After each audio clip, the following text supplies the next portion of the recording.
Hola, ¿cómo estás? Soy el pastor Marcelo Correa y quiero darte la bienvenida en esta reunión tan especial, donde recordamos la Pascua de nuestro Señor Jesucristo y su resurrección. Los invito a que podamos compartir esta hermosa alabanza y poder alabar juntos a nuestro Señor Jesucristo. Hoy nos estarán dirigiendo Noelia y Nacho, de la iglesia de Monte Grande. Alabemos al Señor y luego podamos compartir la palabra de Dios por nuestro predicador, el doctor Jorge Julca. Dios los bendiga. Hola amigos, hermanos de distintos lugares. Estamos muy contentos y bendecidos por tener este tiempo de adoración a nuestro Dios, celebrando en estos días su muerte, su resurrección.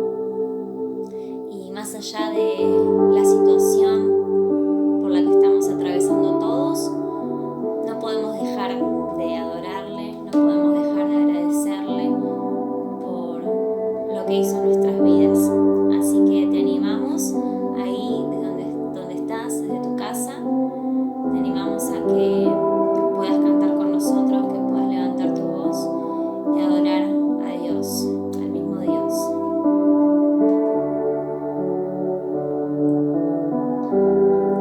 La sangre de Jesús me redimió, me perdonó y libertad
Doy gracias al Señor por permitirme compartir una vez más la palabra de Dios con cada uno de ustedes.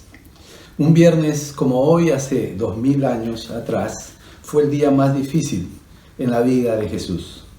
En las últimas horas habían ocurrido demasiadas cosas juntas, situaciones muy intensas, fuertes. Recordamos la agonía en Getsemaní. Dice el evangelista que las gotas de su sudor eran como gotas de sangre, mostrando la intensidad del momento que vivía. El pasaje nos cuenta que en Getsemaní él comenzó a angustiarse, a entristecerse en gran manera y dijo a sus discípulos: mi alma está muy triste hasta la muerte. Qué situación extrema. Después vino la traición de Judas. El Señor le había lavado los pies, había compartido con él la celebración de la Pascua, pero luego en Getsemaní llegó Judas con una multitud para capturarlo, como si fuera un malhechor. Entre la multitud, cuando él fue llevado prisionero, no hubo nadie que gritara su inocencia, ni siquiera sus propios seguidores.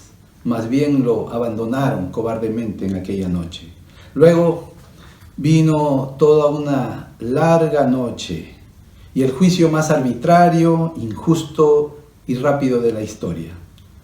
Se reunieron en la madrugada. Nunca funcionaron tan bien los tribunales de justicia.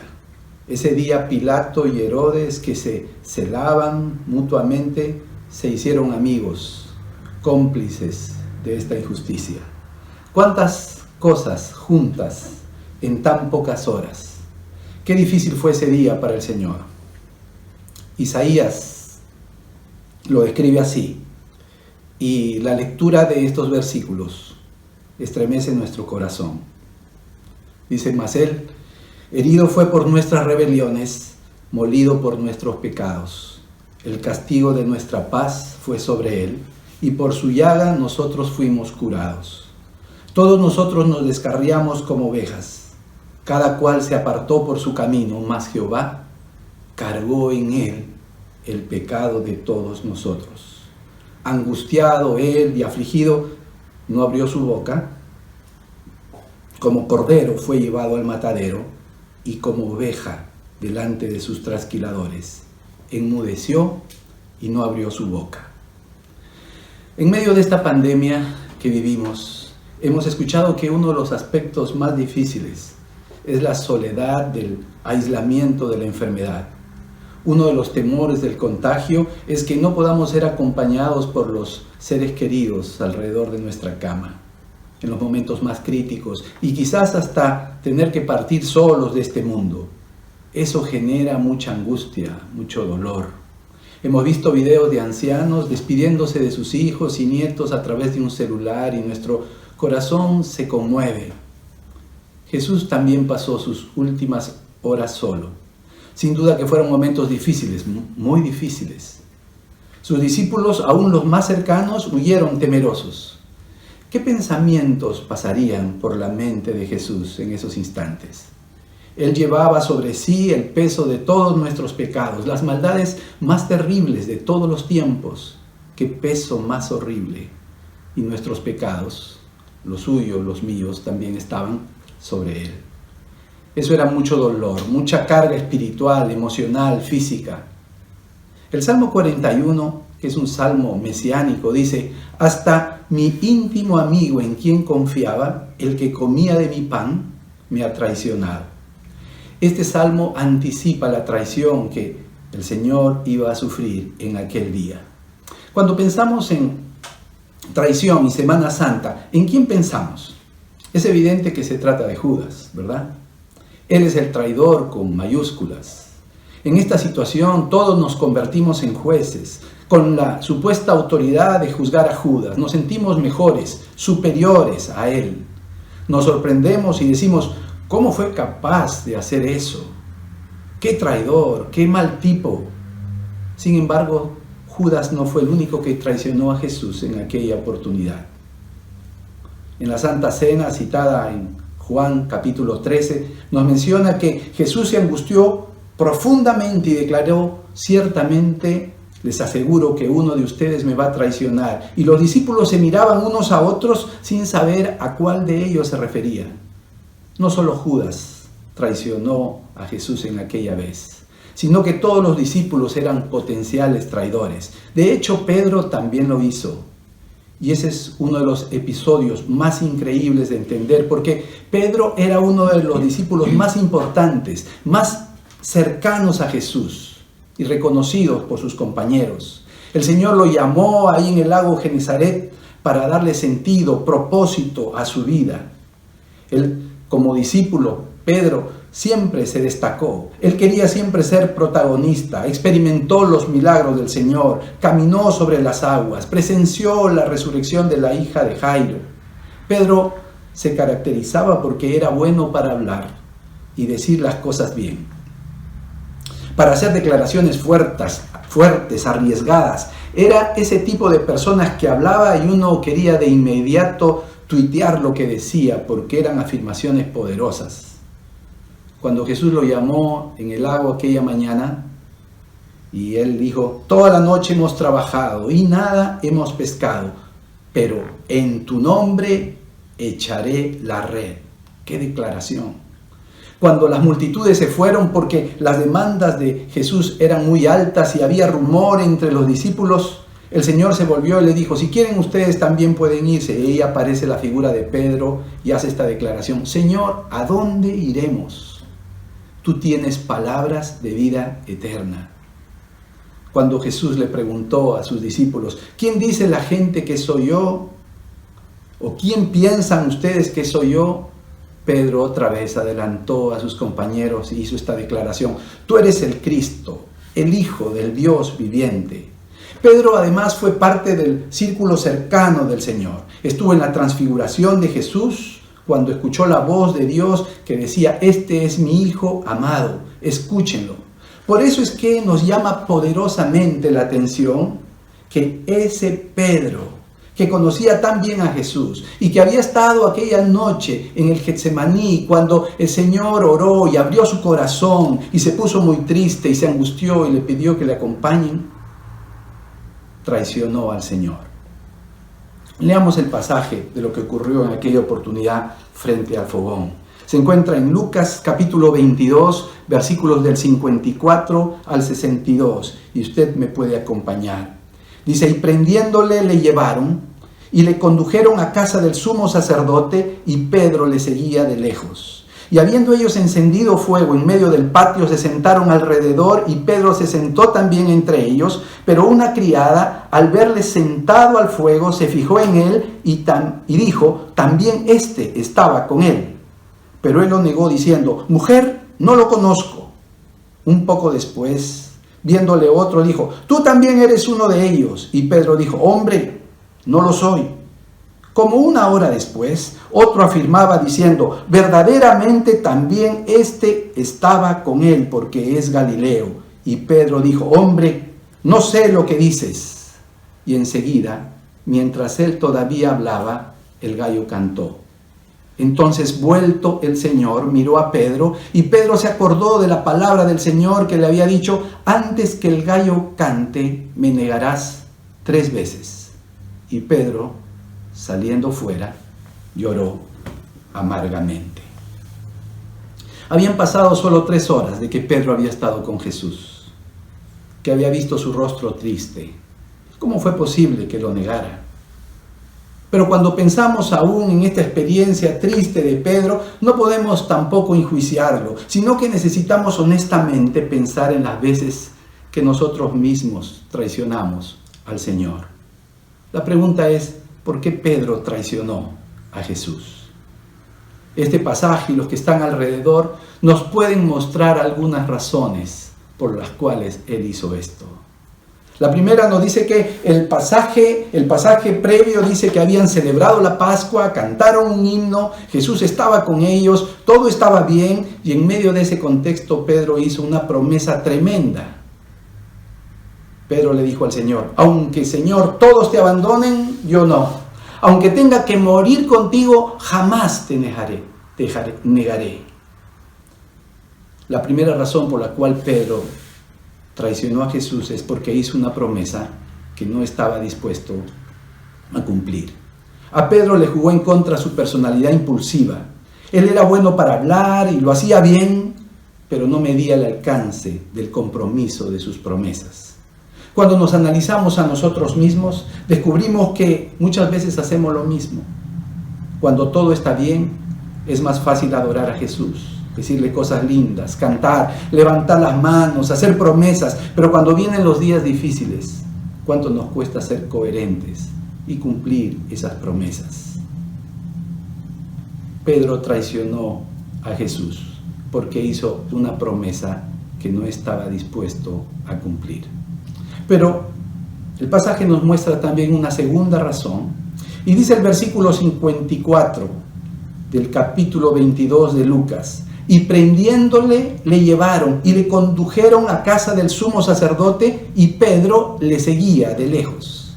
Aunque en el caso de Pedro se refiere a una distancia física, Pedro quería ver qué pasaría con Jesús, pero a la vez no verse comprometido. Déjeme decirle que es muy peligroso tratar de seguir así a Jesús, de lejos. Para el Señor no existen los discípulos a distancia, los que no son ateos, pero que a la vez no quieren comprometerse demasiado. Ni muy lejos, pero no muy cerca tampoco. No existe esa opción con Jesús. No hay puntos intermedios, porque Él demanda decisiones radicales. Jesús nos exige que nos definamos. Demanda una entrega total. El Señor tuvo declaraciones muy fuertes cuando dijo: ninguno que poniendo su mano en el arado mira hacia atrás es apto para el reino de Dios. O cuando afirmó: todo el que quiera ser mi discípulo, niéguese a sí mismo, tome su cruz y sígame. Demandas radicales. Esto nos muestra que no es posible seguirle de lejos. Al contrario, nuestro anhelo debería ser estar lo más cerca de Él. Un himno clásico que cantábamos dice: cerca, más cerca, oh Dios, de ti. Cerca yo quiero mi vida llevar. Cerca, más cerca, oh Dios, de ti. Ese es el secreto para la vida cristiana, estar más cerca del Señor. No es posible ser discípulos a distancia. En este caso no aplica el distanciamiento social como lo estamos haciendo hoy. Un discipulado de lejos con Jesús no funciona. Eso fue fatal para Pedro y lo puede ser para nosotros también. ¿Por qué Pedro traicionó a Jesús? La segunda razón es porque quería seguirle de lejos. Finalmente llegamos al momento mismo de la traición. Fueron 3 veces que Pedro negó a Jesús. La primera frente a una criada, y Pedro le dijo, en otra versión: ni siquiera sé de qué estás hablando. Después lo hizo la segunda y la tercera vez frente a unos hombres anónimos. Y cuando el segundo hombre le preguntó, dice el pasaje paralelo, que comenzó a echarse maldiciones. Y decía: no conozco a ese hombre del que hablan. Les juró.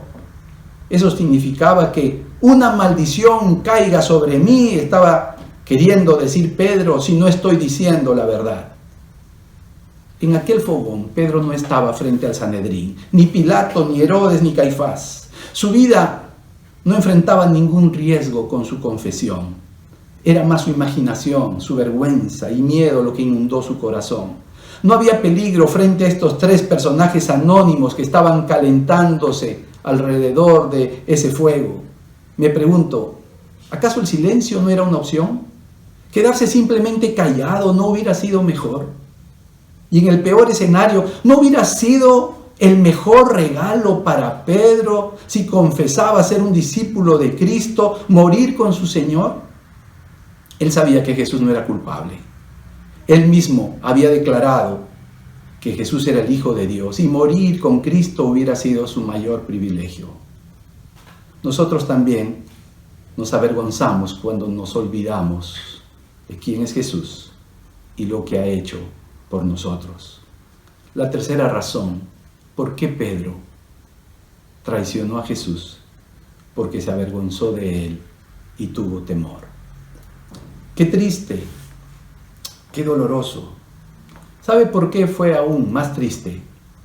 Porque según el pasaje que leímos, Jesús estaba cerca y probablemente escuchó los diálogos y las negaciones.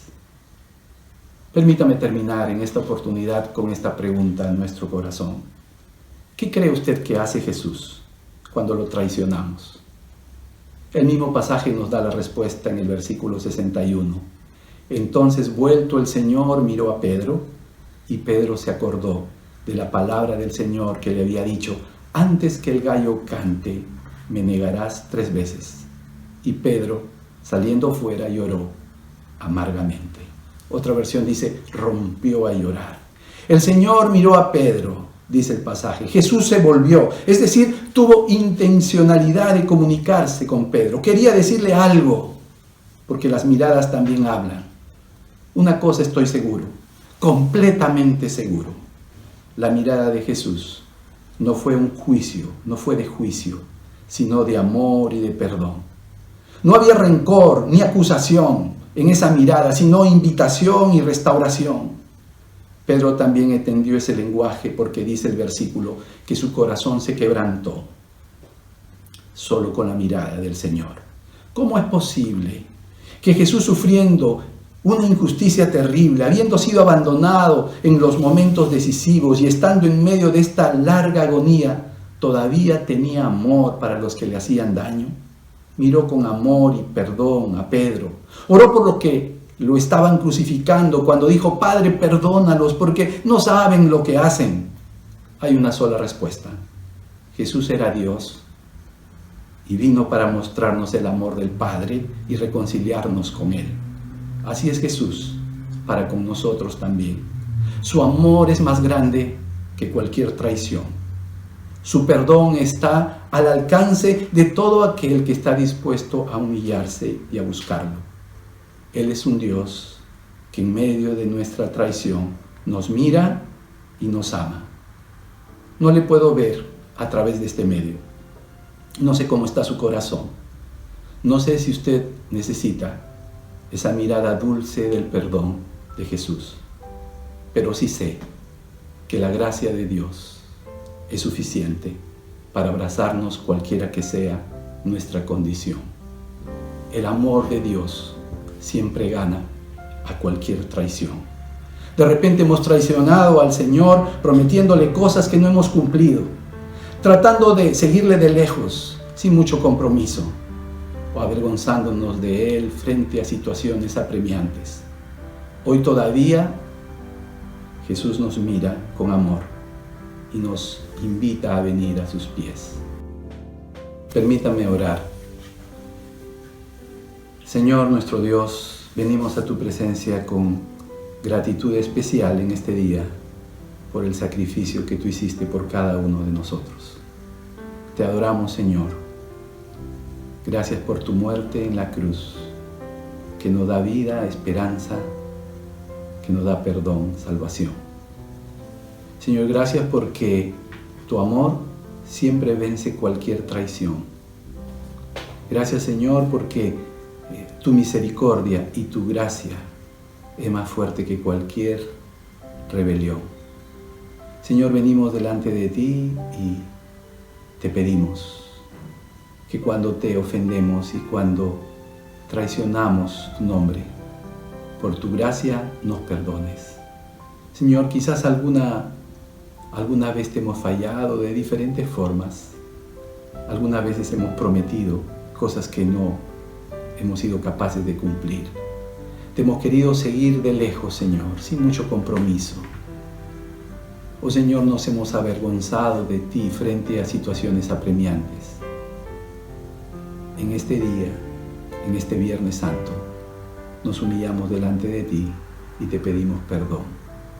Míranos con tu amor, abrázanos con tu gracia y danos una nueva oportunidad. En el nombre precioso de Jesucristo, nuestro Salvador, que murió en el Calvario para darnos vida eterna y salvación. En ese nombre precioso oramos.